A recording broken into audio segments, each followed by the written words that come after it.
सांब ने ये सारी घटना उग्रसेन को बताई। उग्रसेन ने सांब से कहा कि वे तांबे के तीर का चूर्ण बनाकर प्रभास नदी में प्रवाहित कर दे, इस तरह उन्हें उस श्राप से छुटकारा मिल जाएगा। सांबा ने सब कुछ उग्रसेन के कहे अनुसार ही किया। साथ ही उग्रसेन ने ये भी आदेश दिया कि यादव राज्य में किसी भी प्रकार की नशीली सामग्रियों का ना तो उत्पादन किया जाएगा और ना ही वितरण। इस घटना के बाद द्वारका के लोगों ने विभिन्न अशुभ संकेतों का अनुभव किया। सुदर्शन चक्र, कृष्ण के शंख, उनके रथ और बलराम के हल का अदृश्य हो जाना, अपराधों और पापों में बढ़ोतरी होना, लाज शर्म जैसी चीजों का समाप्त हो जाना, स्त्रियों द्वारा अपने पतियों और पुरुषों द्वारा अपनी पत्नियों के साथ विश्वासघात करना आदि बेहद सामान्य घटनाक्रम हो गया था। चारों ओर अपराध, अमानवीयता और पाप का साया था। बुजुर्गों और गुरुओं का असम्मान, निंदा, द्वेष जैसी भावनाओं में उल्लेखनीय बढ़त आदि सब द्वारका के लोगों का जीवन बन गया था। ये सब देखकर भगवान कृष्ण परेशान हो गए और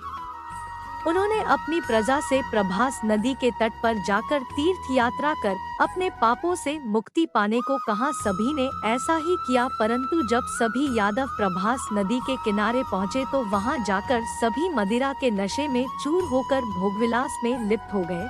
वे नाचते गाते और मदिरा का सेवन करते। मदिरा के नशे में चूर सात्याकी कृतवर्मा के पास पहुंचा और अश्वत्थामा को मारने की साजिश रचने और पांडव सेना के सोते हुए सिपाहियों की हत्या करने के लिए उसकी आलोचना करने लगा। वही कृतवर्मा ने भी सात्याकी पर आरोप मढ़ने शुरू कर दिए। बहस बढ़ती गई और इसी दौरान सत्याकी के हाथ से कृतवर्मा की हत्या हो गई। कृतवर्मा की हत्या करने के अपराध में अन्य यादवों ने मिलकर सात्यकी को मौत के घाट उतार दिया। जब कृष्ण को इस बात का पता चला तो वे वहां पर प्रकट हुए और एरका घास को हाथ में उठा लिया। मदिरा के नशे में चूर सभी ने घास को अपने हाथ में उठा लिया और सभी के हाथ में मौजूद वो घास लोहे की छड़ बन गई, जिससे सभी लोग आपस में ही भिड़ गए और एक दूसरे को मारने लगे। वब्रू, दारुक और भगवान कृष्ण के अलावा अन्य सभी लोग मारे गए। बलराम इस उपद्रव का हिस्सा नहीं थे, इसलिए वो भी बच गए। कुछ समय बाद वब्रू और बलराम की भी मृत्यु हो गई, जिसके बाद कृष्ण ने दारुक को पांडवों के पास भेजा और कहा कि अर्जुन को सारी घटना बताकर उससे मदद लेकर आए।